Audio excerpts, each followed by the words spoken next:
लद्दाख में भारत के साथ बढ़े तनाव का फायदा उठाकर चीन ने अपनी विस्तारवादी नीति जारी रखी है। इसका ताजा शिकार चीन से दोस्ती बढ़ा रहा नेपाल बना है। एक तरफ जहां नेपाली प्रधानमंत्री केपी शर्मा ओली चीनी राष्ट्रपति शी जिनपिंग के साथ अपनी दोस्ती को मजबूत कर रहे हैं, वहीं चीन उनकी जमीन पर कब्जा जमा रहा है। दरअसल चीन ने नेपाल के हुमला इलाके में अवैध तरीके से कम 9 बिल्डिंग्स का निर्माण किया है।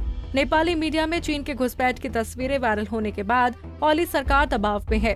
फिलहाल नेपाली सुरक्षा बलों और सर्वे विभाग के अधिकारियों को उस इलाके में भेजा गया है। इस मामले की सूचना नेपाल के गृह मंत्रालय और विदेश मंत्रालय को दी गई है। ईटी की रिपोर्ट के अनुसार हुमला के सहायक मुख्य जिलाधिकारी ने स्थानीय खबरों के आधार पर 30 अगस्त से 9 सितंबर तक हुमला के लापचा लिमी क्षेत्र का निरीक्षण किया। इस दौरान उन्हें नेपाली जमीन पर चीन के बनाए हुए 9 बिल्डिंग्स दिखाई दिए। स्थानीय मीडिया की रिपोर्ट में पहले सिर्फ एक बिल्डिंग का ही जिक्र था, लेकिन निरीक्षण के बाद वहां ऐसी 8 और बिल्डिंग्स पाई गईं।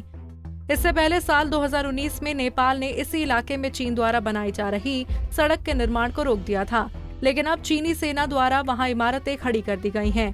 इससे 2 महीने पहले भी रिपोर्ट्स आई थीं, चीन ने नेपाल के रुइगांव का विलय अपने इलाकों में कर दिया है। जून में नेपाल के कृषि मंत्रालय के सर्वेक्षण विभाग द्वारा तैयार एक अन्य रिपोर्ट में 11 स्थानों की सूची दिखाई गई थी, जिनमें से 10 स्थानों पर चीन ने अतिक्रमण किया था, जिसमें लगभग 33 हेक्टेयर नेपाली भूमि शामिल थी। चीन ने इसके लिए नदियों के प्रवाह का इस्तेमाल किया, जो प्राकृतिक सीमा के रूप में काम करती है।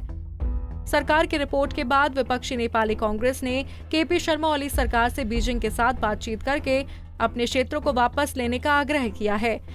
विपक्ष ने दावा किया कि विभिन्न जिलों जैसे डोलखा, हुमला, सिंधुपाल्चोक, गोरखा और रसुवा की 64 हेक्टेयर से ज्यादा भूमि पर चीन द्वारा अतिक्रमण किया गया था। नेपाल की सरकार की तरफ से अभी तक इस मुद्दे पर कोई बयान नहीं आया है। हालांकि विदेश मंत्री प्रदीप कुमार ग्वाली ने चीन द्वारा नेपाल की भूमि पर अतिक्रमण की किसी भी रिपोर्ट का खंडन किया था।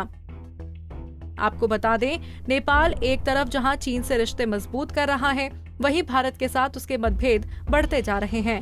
पीएम ओली नेपाल में मचे सियासी घमासान को लेकर सीधे तौर पर भारत पर आरोप लगा रहे हैं। उन्होंने कुछ दिन पहले ही कार्यक्रम में भारत के ऊपर अपनी सरकार को अस्थिर करने का आरोप लगाया था। वहीं खुफिया रिपोर्ट में दावा किया गया है, नेपाली पीएम ये भारत विरोधी कदम देश में चीन की राजदूत हाओ यांकी के इशारे पर उठा रहे हैं। दावा ये भी है कि नेपाल जो भारत के काला पानी और लिपुलेख को अपने नक्शे में दर्शा रहा है, उसके पीछे चीनी राजदूत की ही कूटनीति और दिमाग काम कर रहा है। हमसे जुड़े रहने के लिए हमारे YouTube चैनल को सब्सक्राइब करें और नई वीडियो की नोटिफिकेशन के लिए बेल आइकॉन को दबाएं। अगर आप ये वीडियो Facebook पर देख रहे हैं तो लाइक जरूर करें और ज्यादा से ज्यादा शेयर करें। धन्यवाद।